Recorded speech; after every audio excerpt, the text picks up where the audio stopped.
Hello दोस्तों, नमस्कार। आज हम लोग भारतीय संविधान की प्रस्तावना या उद्देशिका का अध्ययन करेंगे, जो इस प्रकार है।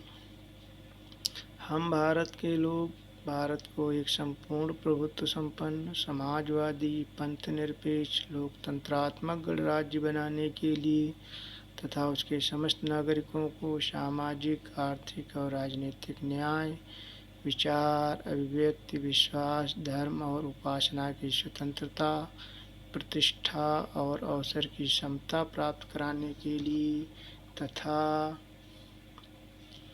उन सब में व्यक्ति की गरिमा और राष्ट्र की एकता और अखंडता सुनिश्चित कराने वाली बंधुता बढ़ाने के लिए दृढ़ संकल्प होकर अपनी संविधान सभा में आज तारीख 26 नवंबर 1949 ईस्वी मिति मार्गशीर्ष शुक्ल सप्तमी संवत 2006 विक्रमी को एतद्द्वारा संविधान को अंगीकृत, अधिनियमित और आत्मार्पित करते हैं।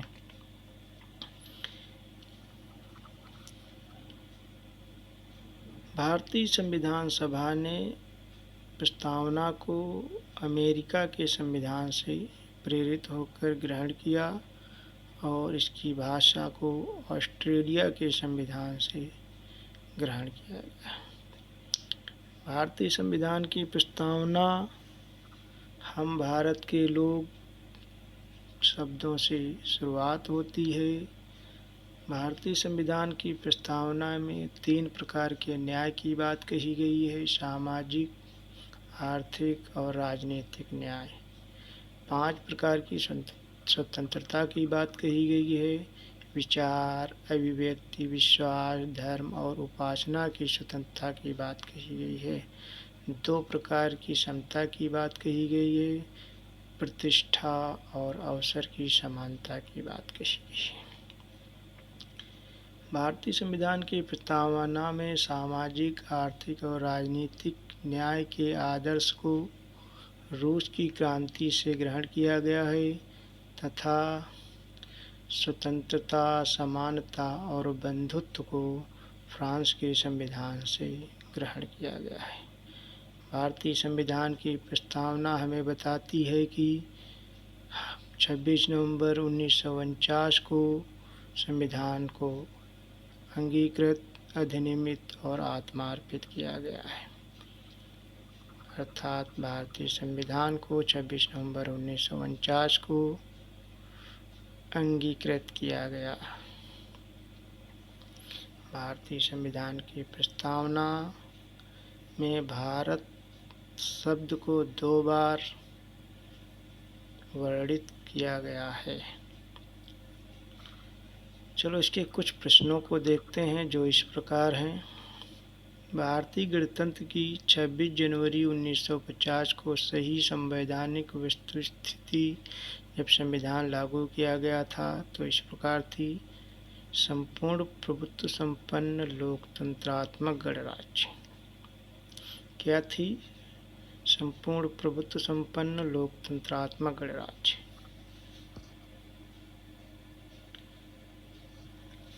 कौन सा से शब्द 26 जनवरी 1950 को भारतीय संविधान की प्रस्तावना में सम्मिलित नहीं थे? समाजवादी, पंथ निरपेक्ष और अखंडता शब्द 26 जनवरी 1950 को जो भारतीय संविधान लागू हुआ, मूल रूप से जो लागू हुआ, उसमें समाजवादी, पंथ निरपेक्ष और अखंडता शब्द नहीं थे। भारतीय संविधान की प्रस्तावना में भारत को क्या घोषित किया गया है? भारतीय संविधान की प्रस्तावना में भारत को एक संपूर्ण प्रभुत्व संपन्न, समाजवादी, पंथ निरपेक्ष, लोकतंत्रात्मक गणराज्य घोषित किया गया है। समाजवादी, पंथ निरपेक्ष और अखंडता शब्द मूल संविधान में नहीं थे। इनको 42वें संविधान संशोधन अधिनियम 1976 के द्वारा जोड़ा गया। उस समय इंदिरा गांधी की सरकार थी। संविधान सभा के पटल पर उद्देश्य प्रस्ताव किसने प्रस्तुत किया?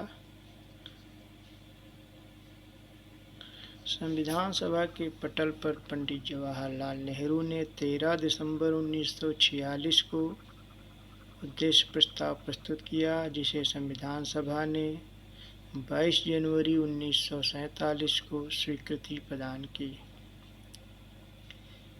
भारतीय संविधान की प्रस्तावना या उद्देशिका में कब संशोधन किया गया? भारतीय संविधान की प्रस्तावना या उद्देशिका में संसद ने 42वें संवैधानिक संशोधन अधिनियम 1976 के द्वारा 1976 में संशोधन किया गया था। भारत एक गणराज्य है, इसका अर्थ क्या है? भारत में वंशानुगत शासन नहीं है, जैसे राजा का बेटा ही राजा होगा, ऐसी व्यवस्था नहीं की गई। भारत में एक गणराज्य है, इसका शासक जो है या राष्ट्रपति निर्वाचित किया जाता है। हम भारत के लोग शब्दों का प्रयोग संविधान में कहाँ किया गया है?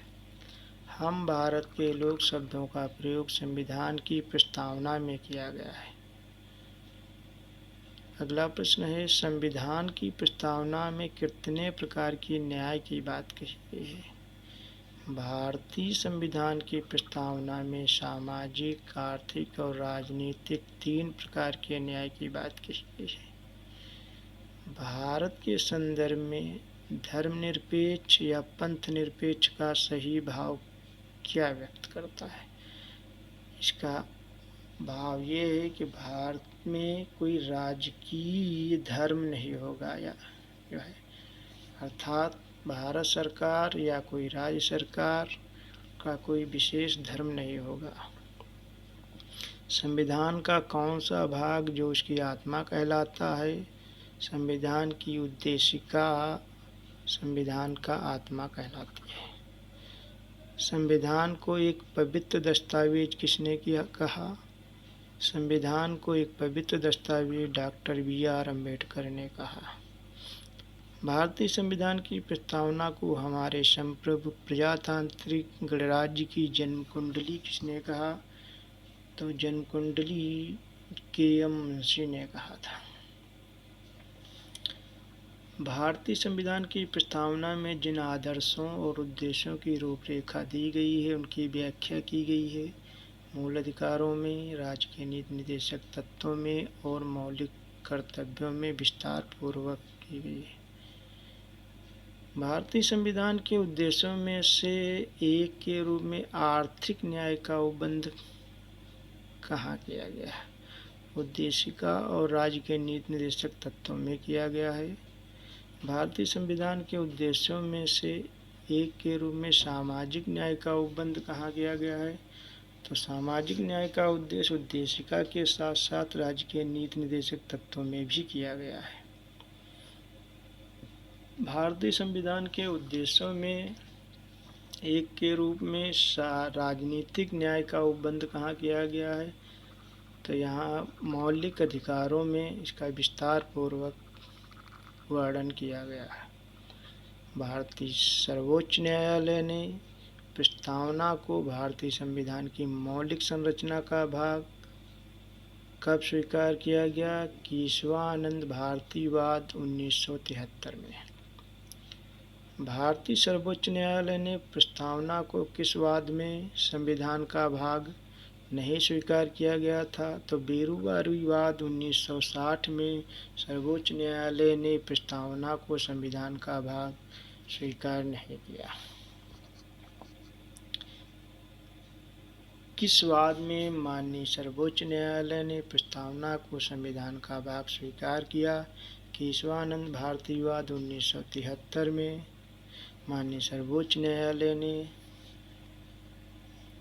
प्रस्तावना को संविधान का भाग स्वीकार किया। तो प्रश्न उठता है कि जब संविधान का भाग स्वीकार किया गया 1973 में और ये कहा गया कि अन्य भागों की तरह प्रस्तावना में भी संशोधन किया जा सकता है, तो प्रस्तावना में अब तक कितने बार संशोधन किया गया? तो भारतीय संविधान की प्रस्तावना में आज तक केवल एक बार संशोधन किया गया, जो 42वें संविधान संशोधन अधिनियम 1976 के द्वारा भारतीय संविधान की प्रस्तावना में 3 शब्दों को जोड़ा गया, सामाजिक,